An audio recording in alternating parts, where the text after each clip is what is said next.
Bom, e o sigilo sobre o vídeo da confusão envolvendo o ministro Alexandre de Moraes, do Supremo Tribunal Federal, no aeroporto de Roma, divide opiniões na Polícia Federal.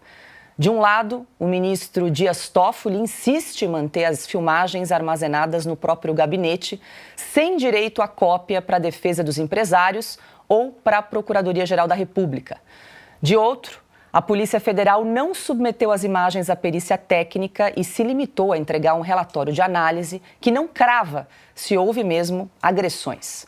Nova decisão de Toffoli na segunda-feira deu 5 dias para o delegado Hiroshi Sakaki, responsável pelo inquérito, indicar um perito para acompanhar as partes que quiserem ir até o STF para assistir às filmagens. Peritos criminais federais, que vêm cobrando uma perícia técnica no material, afirmaram ao jornal Estadão, sob a condição de reserva, que a decisão do ministro piora as coisas. Um deles ironizou e disse ao jornal que a emenda saiu pior que o soneto. Um dos pontos mais problemáticos é que o perito a ser designado pela Polícia Federal deverá acompanhar o trabalho de assistentes técnicos privados contratados pela defesa, mas que a própria corporação não fez a sua perícia.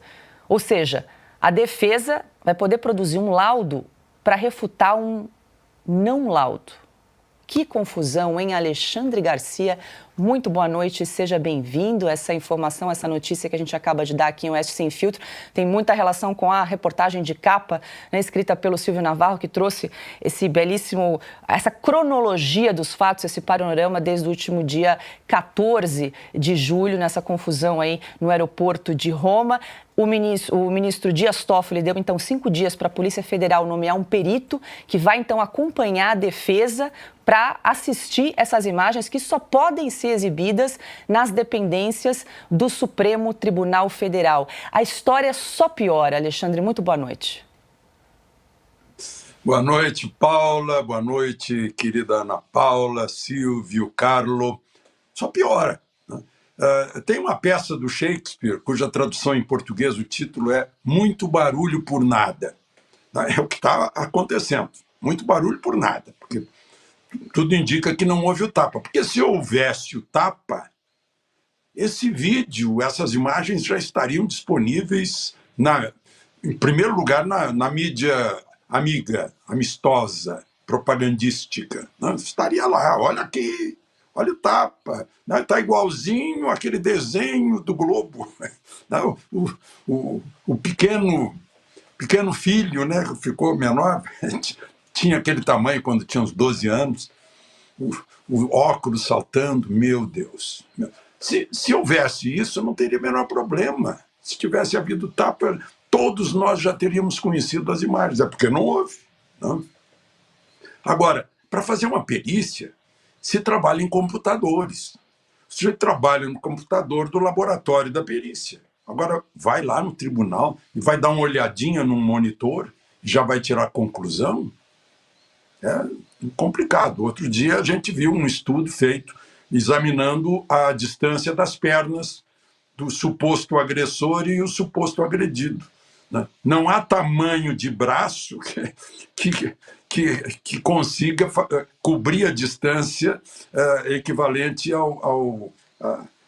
aonde os pés de cada um estavam lá no aeroporto. Então, não tem como. Agora, não é a primeira vez que o ministro Toffoli faz isso, inclusive com o ministro Alexandre de Moraes. A primeira vez foi naquele inquérito que o ministro Marco Aurélio chama de inquérito do fim do mundo.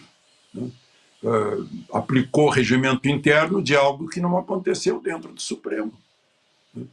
Inventaram que no mundo digital, urbi é orbi, né? Ou seja, o Supremo é o mundo, é o planeta. É um negócio totalmente estranho à rigidez do direito, do devido processo legal e principalmente dos direitos dos réus, os direitos dos acusados. Há muito cuidado em relação a isso, em todo processo penal. Mas não está tendo o menor, né? A outra coisa é o próprio agredido ser assistente da acusação ainda no momento em que o inquérito está em outro nível. Não houve ainda oferecimento de denúncia, o que é impossível pelo Código de Processo Penal. Mas também não é novidade, porque afinal o Supremo foi invadido por vândalos, né? E os vândalos que invadiram o Supremo estão sendo julgados pela própria vítima da invasão. Não faz nenhum sentido no devido processo legal. Eu imagino o que as cortes de justiça dos outros países devem estar pensando nessas coisas que estão acontecendo aqui no Brasil. Nós estamos tendo, não o privilégio, mas o drama de testemunhar tudo isso na história do direito brasileiro. É isso, Paula. Ana Paula Henkel, muito boa noite. Ana, tem mais um, né, ponto controverso aí nesse quebra-cabeça, nesse inquérito, porque agora a Polícia Federal, então, vai indicar um perito para acompanhar o assistente técnico da defesa, e a defesa vai poder, então, gerar um laudo novo para confrontar um laudo que não existe, porque a Polícia Federal, em tese, não fez um laudo, fez só um relatório que foi, então, disponibilizado com aqueles frames, né, com aquelas imagens, mas as câmeras, né, as imagens das câmeras de segurança permanecem em sigilo. É importante que se diga isso. O ministro Dias Toffoli, então, impôs sigilo nessas imagens e só permite que elas sejam exibidas na presença desse perito dentro do Supremo Tribunal Federal. Boa noite, Ana. Pois é, Paula, difícil explicar isso aqui nos Estados Unidos, como o Alexandre estava falando. Boa noite, Paula. Boa noite, Cauti, Silvio. Hoje com o nosso mestre Alexandre Garcia. Um beijo ao nosso outro mestre, Augusto Nunes, também falei com ele. A voz já está quase boa. E muito boa noite à nossa audiência maravilhosa. Paula, eu estava lendo exatamente essa peça do Estadão, né? Alguns peritos foram ouvidos pelo jornal e é inacreditável. Aqui diz que os peritos federais também afirmam que não está claro qual será exatamente a função do tal perito da Polícia Federal ou de qual setor ele virá. Uma vez, né, que a diretoria da inteligência da Polícia Federal, por exemplo, tem peritos que dão suporte às investigações, mas, segundo as fontes ouvidas pelo Estadão, não possuem expertise exatamente para a elaboração de laudos periciais e sequer, Paula, tem acesso ao sistema de criminalística. Aí uma parte do documento diz o seguinte: a boa prática preconiza que toda análise pericial e investigativa, sempre que tecnicamente possível, seja realizada em uma cópia de trabalho absolutamente fiel ao original, justamente para evitar contaminação da evidência ou prova digital. O problema é que ninguém tem acesso às imagens, ao documento original. Está tudo guardado sob 7 chaves, né, com o ministro Toffoli e Alexandre de Moraes, ou seja, tudo muito estranho. E não custa lembrarmos que o Alexandre estava falando, né, de Shakespeare, muito barulho por nada. Eu acho que foi muito barulho por muito, Alexandre, porque nós temos que voltar, né, à data 14 de julho, a gente tem que voltar um pouquinho. Derrotamos o bolsonarismo.